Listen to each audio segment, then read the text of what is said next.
കാസർഗോഡ് ഉപ്പളയിൽ കെട്ടിടത്തിൽ തീപിടുത്തം. Railway station റോഡിലെ മാസ്റ്റർ കമ്പ്യൂട്ടർ ഷോപ്പിലാണ് തീപിടുത്തമുണ്ടായത്. ഫയർഫോഴ്സ് സംഘം എത്തി തീയണയ്ക്കാൻ ശ്രമിക്കുകയാണിപ്പോൾ. അർച്ചന രവീന്ദ്രൻ വിവരങ്ങളുമായി. അർച്ചന, വലിയ തീപിടുത്തമാണ് ഉപ്പള റെയിൽവേ സ്റ്റേഷനടുത്ത് കടയിൽ ഉണ്ടായിരിക്കുന്നത്. എങ്ങനെ തീപിടിച്ചെന്നാണ്? തീ അണയ്ക്കാനുള്ള ശ്രമങ്ങൾ എവിടെ വരെ എത്തി?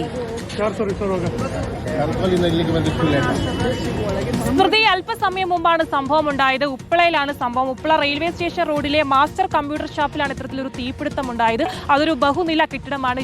ഒരുപാട് ഇത്തരത്തിൽ കടകൾ പ്രവർത്തിക്കുന്നുണ്ട്. ആ കടകളിലാണ് ഇത്തരത്തിലൊരു തീപിടുത്തം ഉണ്ടായിരിക്കുന്നത്. ഇതിൽ എങ്ങനെയാണ് തീപിടിച്ചത് എന്ന കാര്യത്തിൽ ഇപ്പോഴും വ്യക്തത ലഭിച്ചിട്ടില്ല. എന്നാലും പറയുന്ന പ്രധാനപ്പെട്ട ഒരു കാരണം എന്ന് പറയുന്നത് ഷോർട്ട് സർക്യൂട്ട് ആകാമെന്നൊരു കാരണമാണ് ഇവിടെയുള്ള ആളുകളടക്കം പ്രധാനമായും പറയുന്നത്. എന്തായാലും ഇപ്പോഴും തീ അണയ്ക്കാനുള്ള ശ്രമങ്ങൾ നടത്തി വരുന്നു. അതേസമയം തന്നെ താഴെയുള്ള ഒരു ബൈക്ക് അടക്കമുള്ള വാഹനങ്ങൾക്ക് കേടുപാട് സംഭവിച്ചിട്ടുണ്ടോ എന്നുൾപ്പെടെയുള്ള കാര്യങ്ങളാണ് ഇപ്പോൾ അറിയാനും സാധിക്കുന്നത്. ആ ദൃശ്യങ്ങൾ വ്യക്തമായി കാണുന്നത് പോലെ തന്നെ അത്രയും വലിയ രീതിയിലൊരു തീപിടുത്തമാണ്. അത്രയും പുകയടക്കം പുറത്തേക്ക് വരുന്ന ഒരു സാധനമടക്കം ഉണ്ടാകുന്നു. എന്തായാലും 4 ഫയർഫോഴ്സ് യൂണിറ്റുകൾ എത്തിയിട്ടുണ്ട്. തീ നിയന്ത്രണം വിധേയമാക്കാനുള്ള ശ്രമങ്ങൾ നടത്തി വരികയുമാണ്. സ്മൃതി, അർച്ചന രവീന്ദ്രനാണ് കാസർഗോഡ് നിന്ന് വിവരങ്ങൾ